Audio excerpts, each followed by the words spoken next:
இது ஆக்சுவலாக யார் பேச வேண்டியதுன்னா எதிர்க்கட்சி தலைவர் எடப்பாடி பேசணும். இன்னைக்கு நான் தாண்டா அடுத்த முதல்வர்னு புறப்பட்டு வர்றாரு பார்த்தீங்களா, விஜய் பேசணும். இவங்க யாருமே பேசுறது இல்லை. இப்போ அவங்க கட்சியிலும் தலித்துகள் இல்லையான்னு நான் கேட்குறேன். அவங்க கட்சியிலும் தலித்துகள் இருக்கிறாங்கல்ல, அப்போ அவங்கெல்லாம் பேசவே மாட்டாங்க. இப்போ நீங்கள் வந்து விஜய் கட்சி எடுத்தீங்கன்னா ஒரு தலித்து மாவட்ட செயலாளர் கூட இல்லை, ஒரு மாவட்ட செயலர் கூட இல்லைங்க. புது கட்சி இப்போ தான் வந்திருக்குது.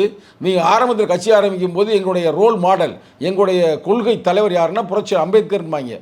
ஆனால் அம்பேத்கர் கோட்பாடுகளை உள்வாங்கி அதற்கான நடைமுறையை பற்றி பேச மாட்டார்கள், இல்லை அம்பேத்கர் கோட்பாட்டை பற்றி பேச மாட்டார்கள். இது ஒரு பிரச்சனை.